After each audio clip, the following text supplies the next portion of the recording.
আজকে আমরা ক্লাস 12-এর স্থির তড়িতের প্রাথমিক ঘটনাবলী চ্যাপ্টার থেকে কিছু আমরা নিউমেরিক্যাল প্রবলেম সলভ করব, যেটা যেই টপিকগুলি বা যে থিওরিগুলি আমি অলরেডি আগেই পড়ানো হয়ে গেছে, সেখান থেকে কিছু বেসিক নিউমেরিক্যাল প্রবলেম আজকে আমরা দেখব। আমাদের এই যে দুটো প্রবলেম দেওয়া আছে, যে প্রথম প্রবলেম কি বলেছে, একটি বস্তুতে -80 মাইক্রোকুলম আধান আছে, বস্তুটিতে অতিরিক্ত ইলেকট্রন সংখ্যা কত? এই আমাদের অঙ্কটা বার করতে হবে। তাহলে একটি বস্তুতে, তাহলে ওই বস্তুতে তাহলে আধানের পরিমাণ কত? তাহলে কিউ আছে -80 মাইক্রোকুলম। এই মাইক্রো, তাই তো? এই মাইক্রো বলতে আমরা কি বুঝি? এই মাইক্রো বলতে বোঝাই 10 পাওয়ারে -6 কুলম। মানে আমরা যদি বলি যে 1 মাইক্রো মানে কি, তাহলে 1 মাইক্রো মানে কি বোঝায়? 1 মাইক্রো মানে 10 পাওয়ারে -6। যদি বলে 1 মাইক্রোমিটার তাহলে 10 পাওয়ারে -6 মিটার। যদি বলে মাইক্রো সেকেন্ড তাহলে 10 পাওয়ারে -6 সেকেন্ড। এর মাইক্রো মানে অলওয়েজ 10 পাওয়ারে -6 কে ইন্ডিকেট করে। তাহলে কিউ তাহলে হলো, হ্যাঁ, তাহলে এটা হচ্ছে কিউ, এটা কিউ।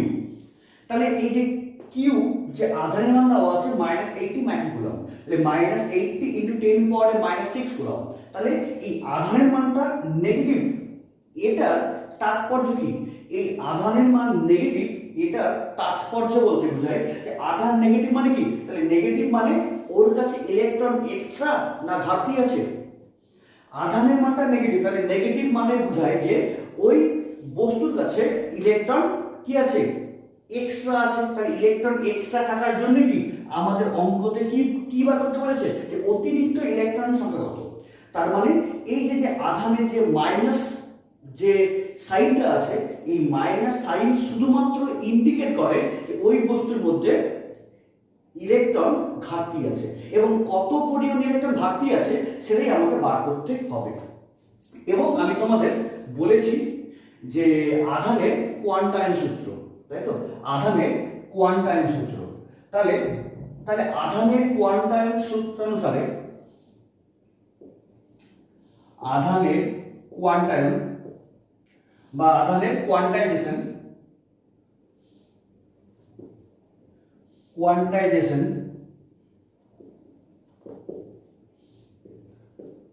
সূত্রানুযায়ী বা আধানের কোয়ান্টাইন সূত্র বলি আমরা। তাহলে এই আধানের কোয়ান্টাইজেশন এর সূত্রানুসারে আমরা কি জানি? আমরা জানি যে Q = me, এটা আমরা জানি। যেখানে Q বলতে কি বোঝায়? আধান। E মানে একটি ইলেকট্রনের আধানের মান, তাই তো? Q মানে কি? আধানের মান। E মানে একটি ইলেকট্রনের আধানের মান। আর এর মানে কত সংখ্যক ঘাটতি আছে বা এক্সট্রা আছে। তার মানে n মানে কি বলবো? তাহলে n মানে কি? Q/E। তাহলে Q বলতে কি বোঝায়? তাহলে এক্ষেত্রে Q মানে কি? এক্ষেত্রে Q বলতে আমরা দেখব যে 80 ইনটু 10 পাওয়ারে -6। এক্ষেত্রে আমি মাইনাসটাকে নেব না, কারণ অ্যাকচুয়ালি কি আমাকে এক্ষেত্রে আমাকে n মানে কি সংখ্যা বার করতে হচ্ছে। ফলে সেক্ষেত্রে আমি এটা শুধু মানটাকে নেব। আর এখানে মাইনাস কাকে ইন্ডিকেট করছে? শুধু ইলেকট্রন ঘাটতি আছে নাকি অধিক আছে। যদি সাপোজ এই অঙ্কতেই যদি আধানের মান যদি থাকতো প্লাসে, তাহলে আমরা বুঝতাম যে প্লাস চার্জ মানে ওর কাছে ইলেকট্রন ঘাটতি আছে, এটাই। কিন্তু মানের ক্ষেত্রে আমি কোনো মাইনাস টার্ম বসাবো না, শুধু মান বার করার জন্য শুধু মানটাই আমরা নেব। আর ই মানে কি? ই মানে হচ্ছে 1.6 ইনটু 10 পাওয়ারে -19। ঠিক আছে, তাহলে পয়েন্টকে উঠিয়ে দাও, উপরে 10 নিয়ে নাও। তাহলে এটা কত হবে?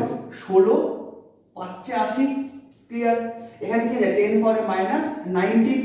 তার মানে তুমি যদি ক্যালকুলেশন করো, তাহলে এটা কি -6, এটা কাটবে, তাহলে হবে কত? তাহলে থাকবে হচ্ছে, তাহলে থাকবে আমাদের এই 6 -6 এর নিচে কত? -19। তাহলে কে থাকবে? তাহলে থাকবে আমাদের থাকবে মাইনাস, থাকবে 30 পাওয়ার, হ্যাঁ 30। তাহলে ও যদি উল্টে যায় তাহলে থাকবে কত? 5 ইনটু 10 পাওয়ারে +14। তার মানে কি যে এতটি ইলেকট্রন কি হয়েছে? অতিরিক্ত আছে, তার মানে এত এত সংখ্যক ইলেকট্রন কি অতিরিক্ত থাকার জন্য ওই বস্তুতে আধান কত আছে -80 মাইক্রো কুলম। তাহলে এটা হয়ে গেল ফার্স্ট অঙ্ক। এবার নেক্সট অঙ্ক। নেক্সট কি বলেছে, যে নেক্সট বলেছে কোন আয়ত পরিবাহী আধান দেওয়া আছে কত, আধান দেওয়া আছে 14.4 × 10⁻⁻19 কুলম। তার মানে তোমাদের এখানে যে অঙ্কটা দেওয়া আছে এই অঙ্কর ক্ষেত্রে কিন্তু মাইনাস সাইন নাই, তাহলে মাইনাস সাইন না থাকার জন্য তোমাদের মাথাতে আগেই আসবে যে তার মানে এই বস্তুর ইলেকট্রন ঘাটতি আছে। দেখি তারপর কি বলেছে, এত কুলম চার্জ আছে, তাহলে পরিবাহী ইলেকট্রন সংখ্যার এই যে ঘাটতি কত, ঘাটতি এই যে ঘাটতি, যে অ্যাকচুয়ালি এখানে কিন্তু আমি ইচ্ছা করে ঘাটতি লিখিনি, এটা তোমাদের বইয়ের অঙ্কতেই এটাই দেওয়া আছে, এই ল্যাঙ্গুয়েজটাও মানে এই ল্যাঙ্গুয়েজে কি দেওয়া আছে এবং আমি ঠিক এটাই আমি লিখেছি। তাহলে কি ঘাটতি, অবশ্যই ঘাটতি হবে, কেন কি চার্জ কিসে আছে প্লাস, এবং প্লাস চার্জ বলতে কি বোঝায় ইলেকট্রন বাইরে বেরিয়ে গেছে, আমাদের ইলেকট্রন ঘাটতি আছে। তাহলে ইলেকট্রন ঘাটতি সংখ্যা নির্ণয় করো এবং কি বলেছে পরিবাহী ভরের কি পরিবর্তন হবে। ঠিক আছে, আগে আমরা বার করি তাহলে ইলেকট্রন সংখ্যার ঘাটতি কত। ঠিক আছে, তাহলে চার্জ কত দেওয়া আছে 14.4 × 10⁻⁻19 কুলম দেওয়া আছে, কি আমাদের আধানের মানটা, আধান দেওয়া আছে।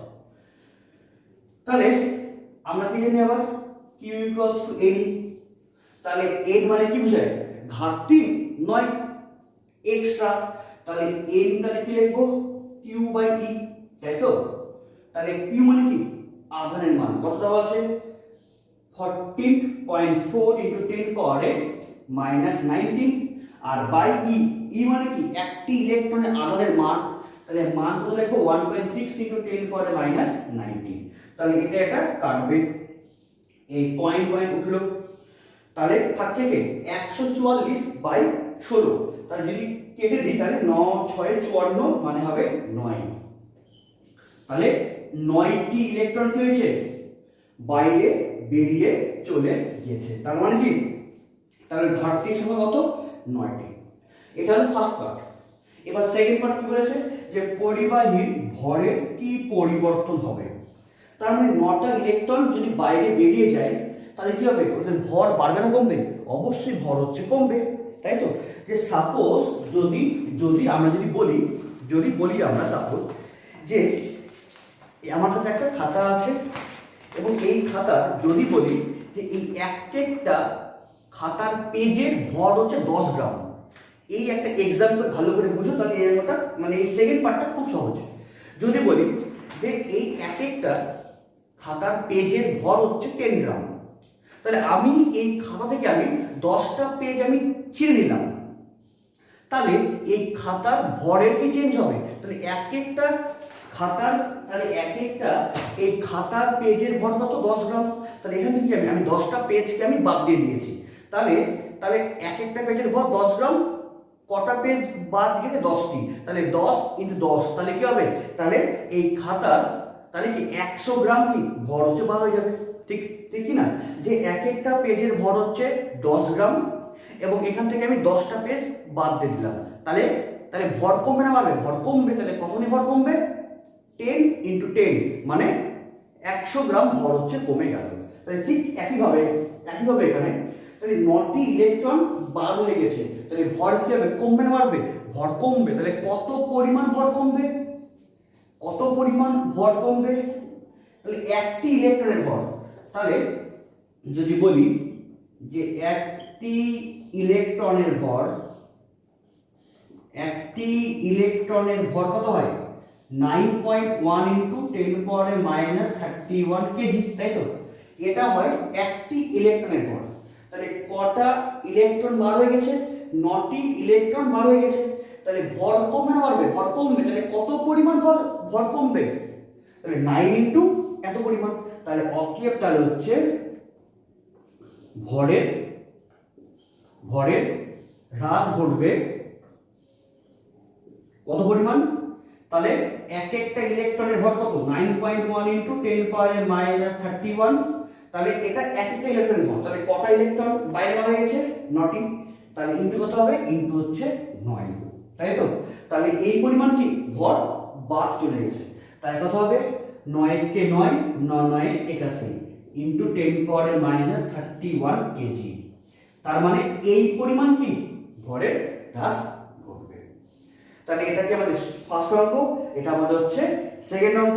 আশা করি তোমরা হচ্ছে বুঝতে পেরেছো। এদিকে তোমরা অবশ্যই তোমরা এটাকে নোট করে নাও এবং আমাদের আসছি নেক্সট অঙ্কে। এবার নেক্সট 3 নম্বর অঙ্ক হচ্ছে, একটি পলিথিনের টুকরোকে পশম দিয়ে ঘষা হলো এবং দেখা গেল সেটি মানে পলিথিন 10 পাওয়ারে মাইনাস 7 কুলম ঋণাত্মক আধান লাভ করেছে। তার মানে এক্ষেত্রে তোমার অঙ্কতে তোমার এই আধানের সামনে মাইনাস দেওয়া নাই, আধানের সামনে মাইনাস দেওয়া নাই, তোমাকে সেটা ভাষায় দেওয়া আছে ঋণাত্মক আধান লাভ করেছে। তাহলে লাভ করলো কে, পলিথিন এত পরিমাণ কি ঋণাত্মক আধান লাভ করলো। তাহলে এই ঋণাত্মক এই ওয়ার্ডের মধ্যে দিয়ে তোমরা কি বুঝতে পারলে, যে পলিথিন এই পরিমাণ নেগেটিভ চার্জ লাভ করলো। তার মানে পলিথিনের মধ্যে ইলেকট্রন ঘাটতি হয়েছে নাকি ইলেকট্রন এক্সট্রা আছে। যেহেতু পলিথিন ঋণাত্মক আধান লাভ করলো, তার মানে কি পলিথিনের মধ্যে ও এক্সট্রা ইলেকট্রন লাভ করলো। তাই এবার লিখেছে যে পশম থেকে কত সংখ্যক ইলেকট্রন টুকরোই স্থানান্তরিত হয়েছে। তার মানে কি, তাহলে পশম এবং পলিথিন ঘষা হয়েছিল, পলিথিন সে এই পরিমাণ নেগেটিভ চার্জ লাভ করলো। তার মানে কি, পশম থেকে কিছু পরিমাণ ইলেকট্রন পলিথিনে স্থানান্তরিত হয়েছে।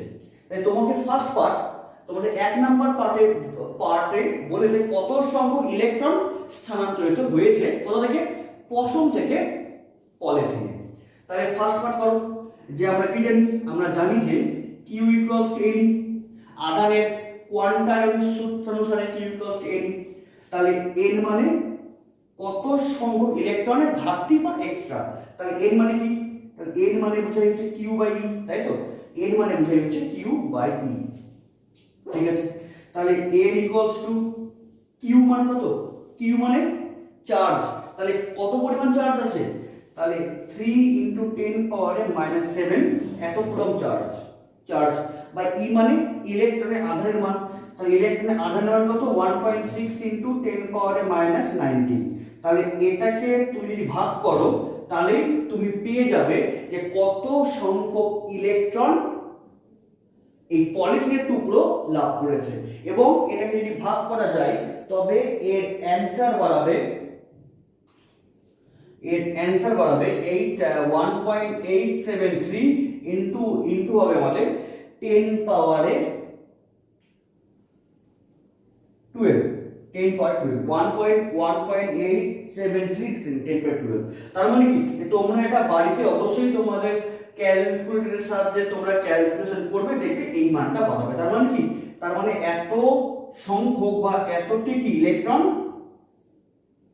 টুকরো স্থানান্তরিত হয়েছে। বা আমরা এভাবে বলতে পারি যে পলিথিনের মধ্যে এই পরিমাণ কি ইলেকট্রন এক্সট্রা আছে, কেন নেগেটিভ আধান লাভ করেছে। এবার সেকেন্ড পার্ট কি বলেছে, যে পশম থেকে পলিথিনে কি ভর স্থানান্তরিত হয়েছে। অবশ্যই, যে অ্যাকচুয়ালি যদি বলি যে আমার হাতে কিছু ভর আছে আর এই হাত আছে খালি, তাহলে এখান থেকে যদি কিছু ভর আমি দিয়ে দিই এই হাতে, তাহলে অবশ্যই কি আমি যদি কিছু দিয়ে দিই কণা, তাহলে কি হবে, তাহলে এই হাত থেকে এই হাতে কি ভরের অবশ্যই কি স্থানান্তরিত হয়েছে সেটাই। তাহলে পশম এবং পলিথিন ঘষা হয়েছে, পলিথিন মাইনাস আধান লাভ করেছে। তার মানে কি, পশম থেকে ইলেকট্রন পলিথিনে স্থানান্তরিত হয়েছে। তার মানে পশম থেকে কি, তার মানে পশম থেকে পলিথিনে ইলেকট্রন ভর স্থানান্তরিত হয়েছে। তাহলে যদি হয়ে থাকে তার পরিমাণ কত, এটা সেম। তাহলে একটি ইলেকট্রনের ভর কত,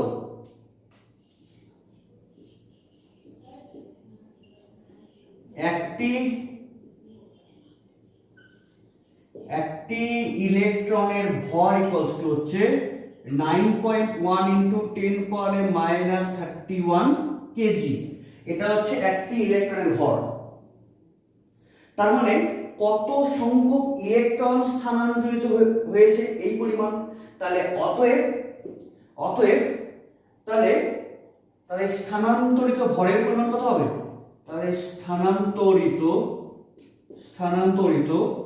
ভরের পরিমাণ, তাহলে স্থানান্তরিত ভরের পরিমাণ কত হবে? তাহলে একটি ইলেকট্রনের ভর এটা, তাহলে কত ইলেকট্রন হচ্ছে ট্রান্সফার এই পরিমাণ। তার মানে কি স্থানান্তরিত ভরের পরিমাণ 9.1 ইন্টু 10 পাওয়ারে -31 ইন্টু হচ্ছে এটা 1.873 ইন্টু 10 পাওয়ারে 12। তার মানে কি এই পরিমাণ ভর স্থানান্তরিত হয়েছে। এবং একে যদি গুণ করা যায় তবে তার অ্যান্সারটা হবে 1.706 ইন্টু 10 পাওয়ারে -18 এত কেজি। -18 এত কেজি কি ভর। তার মানে এত কেজি ভর পশম থেকে পলিথিনে স্থানান্তরিত হয়েছে। বা আমরা এভাবে বলতে পারি যে এই পরিমাণ ভরের ঘাটতি ঘটেছে কোথায়? পশমে। ক্লিয়ার? তাহলে ফার্স্টে বার করলাম কি কত সংখ্যক ইলেকট্রন ট্রান্সফার হয়েছে এবং এই ইলেকট্রন ট্রান্সফারের জন্য কত পরিমাণ ভর কমেছে। ক্লিয়ার? এবার ফোর্থ নাম্বার অঙ্কে যে একটি 30 সেন্টিমিটার ব্যাসার্ধের গোলককে কত তড়িতে আহিত করলে এর আধানের তলমাত্রিক ঘনত্ব 2/π stat coulomb by semi square হবে। তার মানে আমাদের এই অঙ্কে কি দেওয়া আছে? একটা দেওয়া আছে ব্যাসার্ধ। তাহলে ব্যাসার্ধ মানে আর, তাহলে ব্যাসার্ধ দেওয়া আছে কত? 30 সেন্টিমিটার। আর কি দেওয়া আছে? তলমাত্রিক ঘনত্ব। এই তলমাত্রিক ঘনত্বকে আমরা সিগমা দিয়ে ডিনোট করা হয়। তাহলে সিগমা মানে কত হবে? 2/π stat coulomb by centimetre square. তাহলে আমাদের দুটো এককই কিসে দেওয়া আছে? সিজিএস। আর আমাদের বার করতে কি বলেছে? কত তড়িতে আহিত করতে হবে বা আহিত করলে এই পরিমাণ তলমাত্রিক ঘনত্ব হবে। ঠিক আছে? তাহলে আমরা আধানের তলমাত্রিক ঘনত্ব অনুযায়ী আমরা কি জানি? আমরা জানি যে সিগমা ইকুয়ালস টু হয় q/4πr²। যারা অবশ্যই ক্লাস করেছো বা ক্লাস দেখেছো তোমরা সবাই জানো যে আধানের তলমাত্রিক ঘনত্ব যদি সিগমা হয় তবে সিগমা ইকুয়ালস টু কত হয়? q/4πr²। তাহলে এই q ইকুয়ালস টু কত হবে? Sigma into 4πr²। হ্যাঁ, তাহলে কত হবে? তাহলে হবে সিগমা ইনটু 4πr²। তাহলে সিগমার মান কত? এই সিগমার মান আমার দেওয়া আছে কত? 2/π। তাহলে সিগমা দেওয়া আছে আমাদের 2/π। সিগমা বসালাম, ইনটু কত আছে? ইনটু আছে 4π ইনটু r²। 4π into r²। তাহলে আর মানে কি? আর মানে তো এই ব্যাসার্ধ। কত ব্যাসার্ধ? 30 সেন্টিমিটার। তাহলে r² মানে আমরা লিখব যে 30 ইনটু 30। তাই তো? এবং একক কিসে হবে? একক হবে আমাদের স্ট্যাট কুলম্ব। তাই তো? এখানে কি হবে? সেন্টিমিটার স্কয়ার, আর এটা কি stat coulomb by semi square. তাহলে সেমি স্কয়ার কাটবে, শুধু কে থাকবে পরে থাকবে আমাদের স্ট্যাট কুলম্ব মানে সিজিএস একক। তাহলে কেটে দাও, পাই আর পাই কাটলো। তাহলে আর কিউ কাটবে না, তাহলে কে থাকলো পরে? তাহলে কিউ ইকুয়ালস টু হবে 2 ইনটু 4 ইনটু 30 ইনটু 30।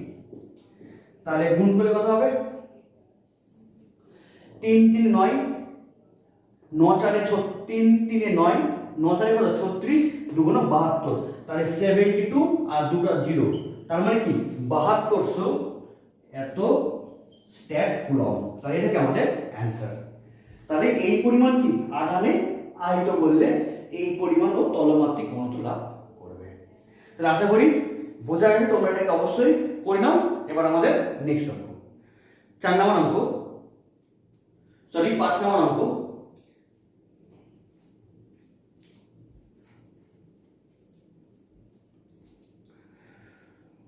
5 নম্বর অঙ্ক, দুটি 4 সেমি ও 8 সেমি ব্যাস বিশিষ্ট গোলকের আধান সমান, মানে দুটো গোলক দেওয়া আছে, একটা 4 সেমি ব্যাস, একটা হচ্ছে 8 সেমি ব্যাস। গোলকের আধান সমান, এদের তলমাত্রিক ঘনত্বের অনুপাত নির্ণয় করো। ঠিক আছে, তাহলে আমরা কি জানি? তলমাত্রিক ঘনত্ব সিগমা ইকুয়ালস টু কত হয়? Q by 4 pi r square, তাই তো? আমরা এটা জানি, sigma equals to q by 4 pi r square. ঠিক আছে, তাহলে দুটা গোলকে কি আধান সমান দেওয়া আছে, তাহলে ব্যাসার্ধ দেওয়া আছে, মানে ব্যাস দেওয়া আছে 4 আর 8, তাহলে সিগমার অনুপাত কত? ঠিক আছে, তাহলে ফার্স্ট কেস, তাহলে আমরা ফার্স্ট কেস কি লিখবো? লিখবো যে sigma 1 equals to q by 4 pi r square, যেখানে আর বলতে কি বোঝায়? ব্যাসার্ধ। তাহলে 4 সেমি কি দেওয়া আছে? ব্যাস দেওয়া আছে, তাহলে ব্যাসার্ধ কত হবে? 2 তার স্কয়ার। এটা হচ্ছে ফার্স্ট কেস। এবার সেকেন্ড কেস, তাহলে সেকেন্ড কেস কি করব? তাহলে সেকেন্ড কেস করব হচ্ছে সিগমা 2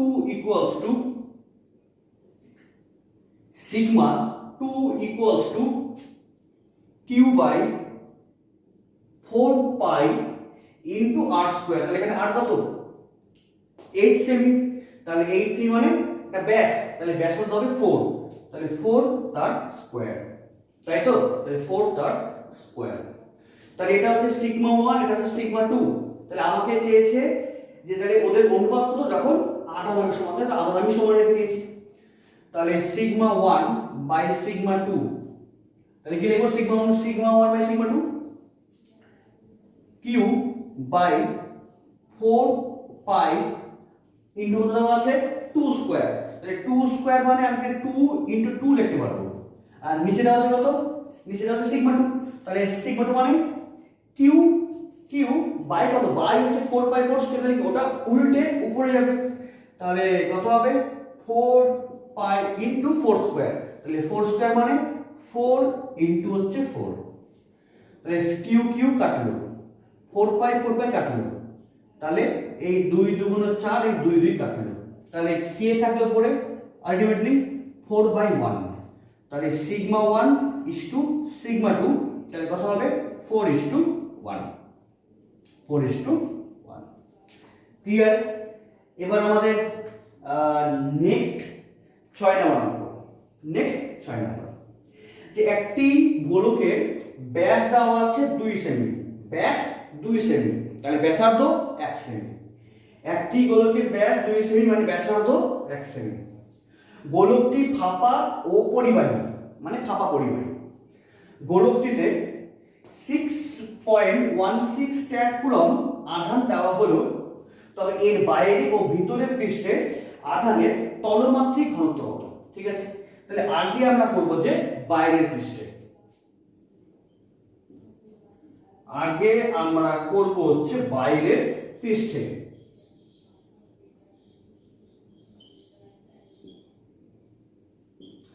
আগে আমরা করব বাইরের পৃষ্ঠে।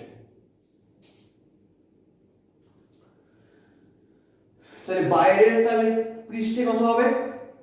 তলমাত্রিক ঘনত্ব সিগমা ইকুয়ালস টু কি লিখবো?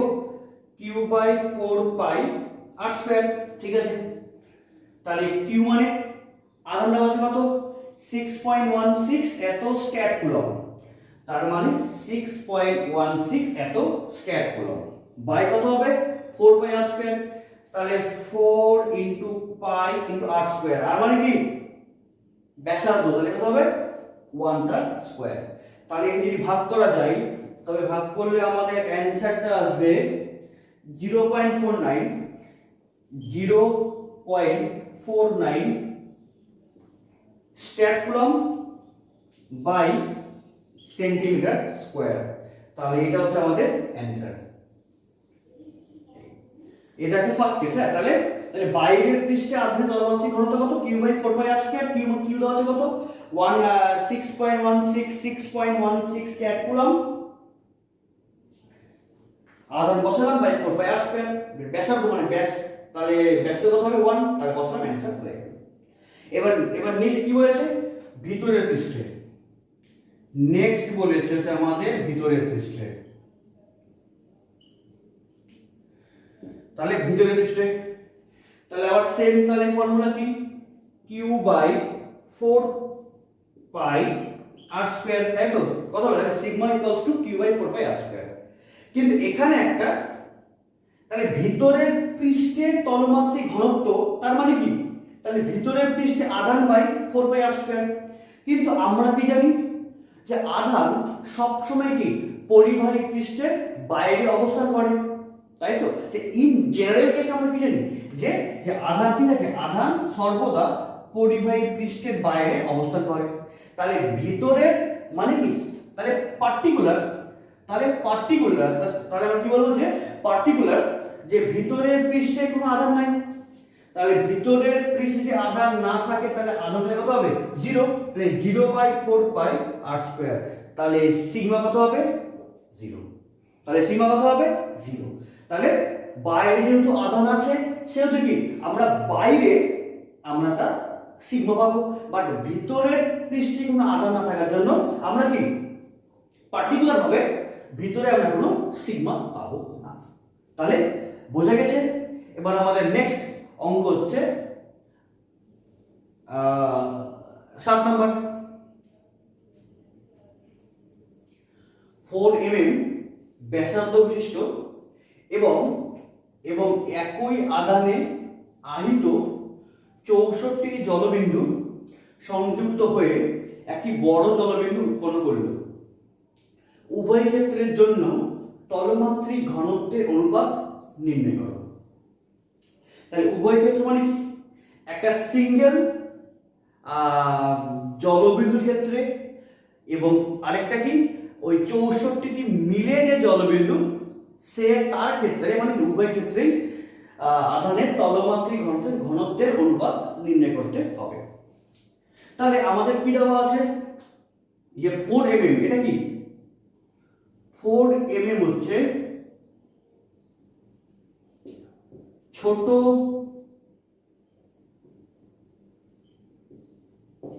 জলবিন্দুর ব্যাসার্ধ। তাহলে ছোট জলবিন্দুর ব্যাসার্ধ দেওয়া আছে কত? 4 mm। এবং ধরলাম যে বড়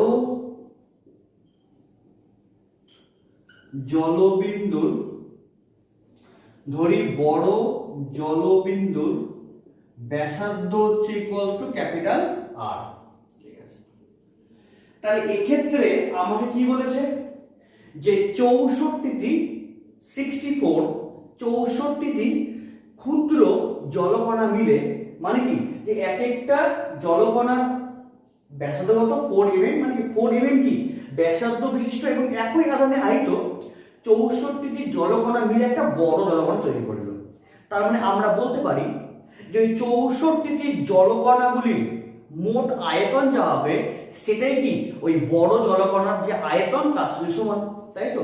যে অ্যাকচুয়ালি তুমি একটা কন্টেনার আছে, ওর মধ্যে তুমি 64টি তুমি জলকণা দিলা, তাই তো? তাহলে ড্রপারে দিয়ে 1 2 করে 64 হলো। তাহলে টোটাল 64টি ছোট জলকণার যে মোট আয়তন, ওটা মানে কি বোঝাচ্ছে?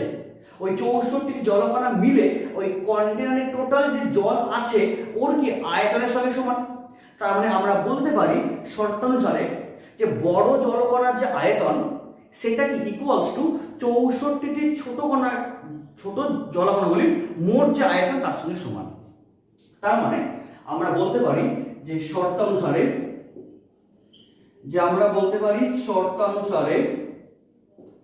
যে বড় জলকণার মোট আয়তন কত হবে? 4/3 πr3। কেন? কারণ অ্যাকচুয়ালি জলকণাগুলি দেখতে কেমন হয়? জলকণা দেখতে হয় স্ফিয়ার, তাই তো? গোলকের মতো। তাহলে গোলকের আয়তন কত? 4/3 πr3। তাহলে এটা কি আমাদের বড় জলকণা। তাহলে এই বড় জলকণাগুলির যে আয়তন, সেই আয়তনের সঙ্গে সমান কি হবে আমাদের 64টি ছোট জলকণার সঙ্গে সমান, তাই তো? তার মানে আমরা লিখতে পারবো যে 64 ইন্টু 4/3 পাই ইন্টু কত, ছোট জলকণা দেওয়া আছে কত, যে 4 কিউ, তাই না? যে অ্যাকচুয়ালি তাহলে কি এটা এটা মানে কি বোঝায়, একটা ছোট জলকণার আয়তন। তাহলে এই 64টা জলকণা মিলে যে বড় জলকণা তৈরি হয়েছে, তাই 64টি জলকণাগুলির যে মোট আয়তন, ওটা কি আমাদের বড় জলকণার যে আয়তন তার সঙ্গে সমান। এবং যে ক্ষেত্রে আর মানে কি আমাদের বড় জলকণা বা বড় জলবিন্দুর ব্যাসার্ধ। তাহলে 4/3 পাই কাটলো, তাহলে আর কিউব, তাহলে এই যেখানে আছে না 64, এই 64 কে আমরা কি লিখতে পারি আবার 4 কিউব ইনটু 4 কিউব, তাই না? এই 64 মানে কি 4 কিউব আর ইনটু এই 4 কিউব আছে। তাহলে এই আর মানে কত হবে, এই কিউব কিউব কিউব সব কি ক্যান্সেল হয়ে যাবে যদি রুট কিউব করে দিই উভয় সাইডে, তাহলে থাকবে কি, তাহলে থাকবে হচ্ছে 4 ইনটু 4 মানে 16 mm থাকবে। তাহলে 16 mm, তাহলে 16 mm এটা আমি কি পেলাম, বড় জলবিন্দুর ব্যাসার্ধ পেলাম, ঠিক আছে? তাহলে এবার আমাকে বার করতে কি বলেছে, উভয় ক্ষেত্রের জন্যই তলমাত্রিক ঘনত্ব অনুপাত। তাহলে উভয় ক্ষেত্র মানে কি একটা কি ছোট বিন্দুর ক্ষেত্রে, তাহলে ফার্স্টে করি যে ছোট বিন্দুর ক্ষেত্রে, তাহলে ছোট বিন্দুর ক্ষেত্রে তাহলে সিগমা 1 কত হবে, তাহলে ছোট বিন্দুর ক্ষেত্রে সিগমা 1 ইকুয়ালস টু কত, তাহলে এটা কি একই আধানে আহিত। এবং এখানে আমি আরেকটা লাইন ধরতে পারি, যে যে প্রত্যেক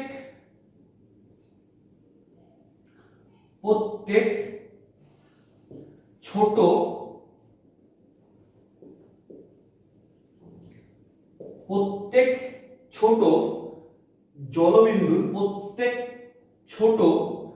জলবিন্দুর আধান ইকুয়ালস কত ধরলাম যে এই কিউ, তাই তো? এটা প্রত্যেক ছোট জলবিন্দুর আধান হচ্ছে কিউ। এবং এখানে লেখাই আছে যে একই আধানে আহিত, তার মানে 64টা জলকণাগুলি কি ওরা সিমেট্রিক্যাল চার্জ, মানে কিউ কিউ করে আছে। তাহলে ছোট মানে জাস্ট একটা সিঙ্গেল ড্রপ, মানে ছোট জলবিন্দুর ক্ষেত্রে সিগমা তাহলে কত হবে, তাহলে ছোট মানে কি একটা আধান হচ্ছে কিউ, তাহলে q by 4 pi r square, তাহলে 4 ইনটু পাই আর, আর মানে কি ছোট জলবিন্দুর ব্যাসার্ধ কত, এই 4 mm, তাহলে 4 তার স্কয়ার। এটাকে mm দিয়ে রাখবো, কেন এখানে অনুপাত চেয়েছে তো, তাহলে কি ওই যেহেতু mm দিয়ে রাখবো, কেন অনুপাত থাকার জন্য ওটা কেটে যাবে, তার মানে কি কোনো চেঞ্জ করার দরকারই নেই, এটাও mm থাকলো। তাহলে এটা হলো ছোট জলবিন্দু। এবার বড় বিন্দুর ক্ষেত্রে,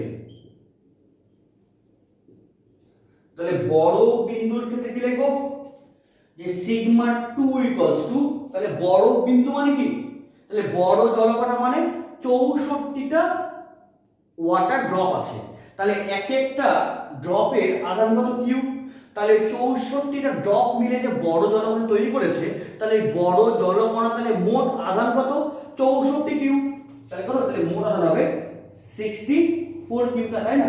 কারণ এক একটা কত আধান, এক একটা আধান কিউ, আর বড় জলকণা মানে কি 64টা আধান, তাহলে 64 কিউ হচ্ছে আমার বড় জলকণার আধান।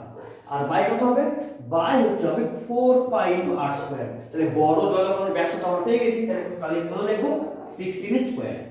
তাহলে এবার এই দুটো অনুপাত করে দাও, তাহলে কি হবে অনুপাত, সিগমা 2 বাই সিগমা 1, তাহলে সিগমা 2 কত হবে, তাহলে সিগমা 2 হবে 64 q by 4 pi into 16 square, তাই না?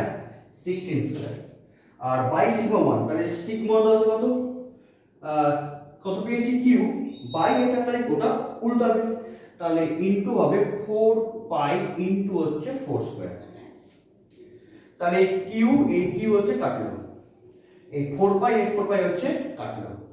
তাহলে কে থাকলো পরে, তাহলে থাকলো উপরে হচ্ছে 64 ইন্টু কত 4 ইন্টু 4 বাই হচ্ছে 16 ইন্টু 16। তাহলে 4 আর 4 কত 16, এই 4 আর 4 কাটলো, তাহলে 16 4 এ 64, মানে থাকলো কে 4/1 থাকলো। তাহলে sigma 1 sorry sigma 2 by sigma 1, তাহলে সিগমা 2 বাই সিগমা 1 তাহলে কত হবে 4/1। তাহলে সিগমা 2 ইস টু সিগমা 1 তাহলে কত হবে 4:1। তার মানে এটা কি আমাদের, তাহলে এটা হচ্ছে আমাদের বড় জলকণা এবং ছোট জলকণার হচ্ছে তলমাত্রিক ঘনত্বের অনুপাত। এবং দেখো এই অঙ্কের ক্ষেত্রে আমি ডবল স্টার রেখে দিই, ডবল স্টার কেন, কারণ এই অঙ্কটা তোমাদের বোর্ড এক্সাম হোক বা তোমাদের বিভিন্ন যে কম্পিটিটিভ যে এক্সামগুলো হয় এর যেগুলো, এই অঙ্কটা খুবই ইম্পর্টেন্ট। এবং দেখো এই অঙ্কের ক্ষেত্রে কোনো ক্যালকুলেটর ইউজ করার দরকারই হবে না, সেই জন্য তোমাদের এই অঙ্ক তোমাদের খুবই ইম্পর্টেন্ট। এবং তোমাদের এই অঙ্কই থাকবে, তোমাদের এই অঙ্কই থাকবে, এই ল্যাঙ্গুয়েজই থাকবে, বাট শুধু চেঞ্জ হবে কি, ডেটা চেঞ্জ হবে। এখানে কত আছে, এখানে আছে 4 mm, হয়তো দেওয়া থাকলো 2 mm বা 3 mm এটাই। আর এখানে দেওয়া আছে কত 64, এই 64-র বদলে হয়তো দেওয়া থাকতে পারে 9 বা 27 বা 1000, এরকম তোমাদের দেওয়া থাকবে, বা 81 এরকম দেওয়া থাকতে পারে। হ্যাঁ, মানে অ্যাকচুয়ালি ল্যাঙ্গুয়েজ একই, শুধু ডেটা চেঞ্জ করে তোমাদের অঙ্ক দেওয়া থাকবে, সেই জন্য ঘাবড়ানোর কোনো ব্যাপার নাই। এই অঙ্কটা খুবই ইম্পর্টেন্ট অঙ্ক, সেটা বোর্ড এক্সাম হোক বা বিভিন্ন কম্পিটিটিভ এক্সাম হোক, সব এক্সামের ক্ষেত্রে এই অঙ্কটা খুবই ইম্পর্টেন্ট। তাহলে তোমাদের আজকে স্থির তড়িতের প্রাথমিক ঘটনাবলী থেকে টোটাল 7টা অঙ্ক হলো। তোমরা ভালো করে বুঝো, না বুঝতে পারলে আমাকে অবশ্যই জানিও। আশা করি বুঝতে পেরেছো। দেখা হচ্ছে নেক্সট ক্লাসে। Thank you.